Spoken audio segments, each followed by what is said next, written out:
crazy week for us. We played really good baseball. I'm really proud of our guys. And about the ninth inning, I was sitting there and looked at my one assist. I said, have we won 4 games in a row all season? And I'm not sure if we did or not, but we picked the right time to do it. Just couldn't be more proud of our seniors and the way they came and just got it done this week. Cincinnati Bearcats coach Scott Guggens talking about his Bearcats winning the AAC Baseball Tournament. We'll have more on that coming up. Welcome to the AAC Report only on the Knightline Sports Network. Monday, May 27th, I'm Jeff Allen. And as we are recording this on Memorial Day, we hope that you take time to pause, reflect, and honor those who served and gave their lives for our freedom. So the Bearcats, along with UConn and ECU, among the 64 teams announced for the NCAA Baseball Championship. The American has now had at least 3 tournament teams in each of the past 5 seasons. For the second straight year, ECU, which finished the year at 43-15, selected as one of the 16 regional hosts, clinching a number 10 national seed. ECU became the first team in conference history to win 20 league games with its first American regular season title, and they won all 8 of their regular season conference series and have been ranked as high as number 6 nationally. So the Bearcats, by virtue of getting an automatic bid by winning the AAC tournament, they'll be the number 4 seed in the Corvallis Regional. They will take on the host and number 16 national seed Oregon State on Friday. UConn was selected as the number 2 seed in the Oklahoma City Regional, which is hosted by Oklahoma State.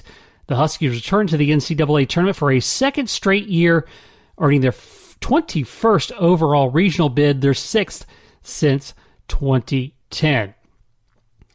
So that's how that stacks up. We'll talk about UCF and Houston not making it a little bit later on, but now we want to recap the AAC tournament, in which the championship game, Jace Mercer went 4 for 4 with a grand slam, and the Bearcats set a championship record with 22 runs as they won their first conference championship in 52 years, a 22-5 shellacking of UConn at Spectrum Field.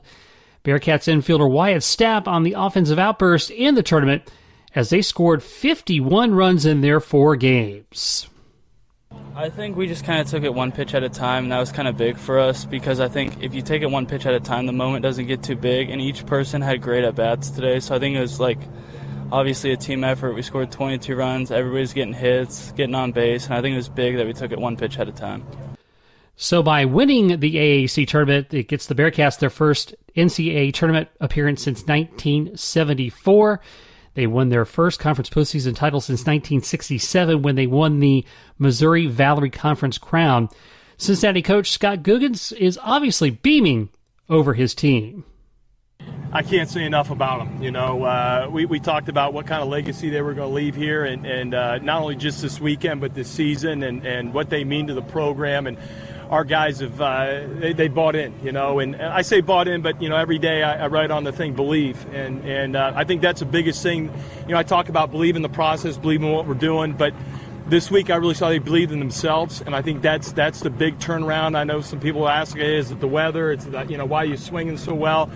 Our guys believe in themselves, and it's been an awesome transition for them, you know, and watching it happen.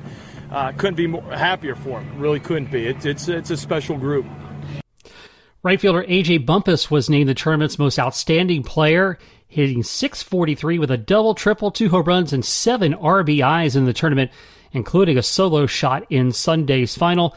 The Bearcats had been 0-10 all-time in the American Athletic Conference Championship and had lost 17 straight conference tournament games since 2008 before going 4-0 this week. So quite a week for the Bearcats indeed.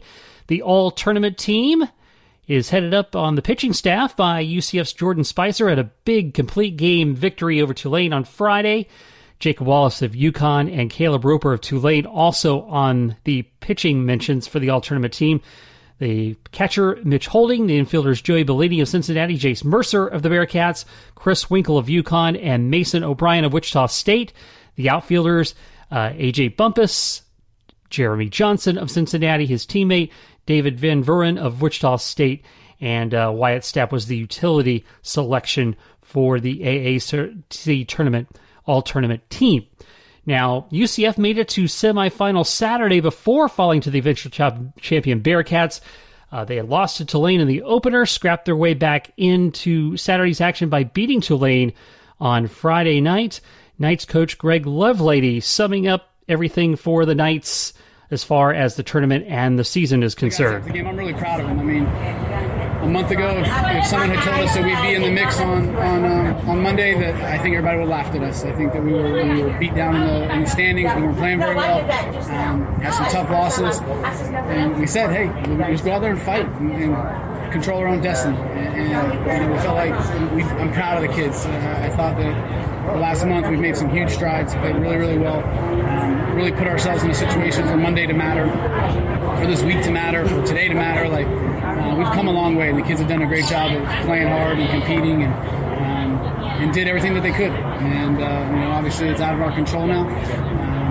But I'm proud of the kids. I told them I hope that this is something that they remember and use in the rest of their life, whether they got to fight for their family or fight for a job or fight for whatever, the rest of their life, that they're going to remember this, and that they're going to be able to use this experience as one to know that people think you're down and out, people think you have no chance, people think it's over. It's just show up every day, you put work in, you compete, you do what you can, and you fight your way. You fight your way out of the hole.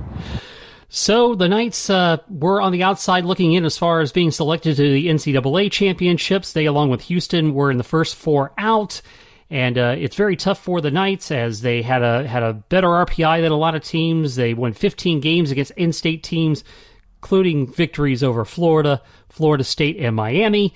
And just quite a shame that they're just on the outside looking in. A full discussion on that taking place over on Knightline 190 with Andrew and Trace. So make sure you check them out for that discussion. Moving to tennis, last week, the NCAAs were taking place at the USTA National Campus right here in Orlando. Wichita State's top doubles tandem of Merkel Delian and Marius Frosa won their first two matches to advance to the quarterfinal round, which gives them All-American status. They won a straight set decision against a tandem from Oklahoma in their opening match, and then followed with a super tiebreaker win against Princeton's top duo in the round of 32. Their run ended in the quarterfinals, however, as they were defeated by Alabama's Patrick Kakulavolta and Mason Osama. Daly and Frosa comprised one of the two doubles tandems from the American in a 32-team bracket. The duo from UCF, Trey Hildebrand and Bogdan Pavel, took the national's top-seeded duo from Baylor to a third-set tiebreaker before falling in their NCAA debut. The singles bracket saw Tulane's Ewan Moore win his first-round match as he battled back from a one-set deficit to win against Northern Arizona's Tim Handel. He fell to Alexander Kovacevic of Illinois in the second round to end his run. Tulsa's Majid Kalani, USF's Alberto Barreso Campos, and UCF's Gabriel DeCamps all lost in their first-round matches. On the women's side, Tulsa's doubles tandem of Martina Okalova and Vera Ploner, earned All-American status. The duo hit the quarterfinal round of the NCAA championships. They won their first two matches in the bracket before falling to the number one seeded tandem from USC on Thursday, and they became the second and third players in school history to achieve All-American status by virtue of that quarterfinal finish. And they finished with a 29-7 record overall, 15-4 in dual matches. They were one of three AAC pairs to compete in the doubles bracket. UCF's Ksenia Kuznetsova and Valeria Zeleva won their first-round match, but lost to a seeded tandem from North Carolina. Wichita State's Marta Bolicho and Fatima Bizhukova fell in the opening round of the doubles bracket. The NCAA singles saw Zeleva the AAC Player of the Year as the lone entrant, and she lost to Julia Rosenqvist of California. And beginning this weekend in Indianapolis, the five-time AAC champion UCF rowing team competes in the NCAA championship. Knights coach Becky Kramer. It's exciting. It was a challenging weekend. There was a lot of tough competition. This was our hardest fought win yet. But to be able to be going back to the NCAA championships is an awesome opportunity. It's an amazing feeling and a testament to how hard fought and how fast our conference is. To be able to get the seeds that we got is really exciting. And we'll keep our fingers crossed for the Knights this weekend in Indiana. And that's going to wrap it up for this edition of the AAC Report, only on the Knightline Sports Network. I'm Jeff Allen. Thanks for listening.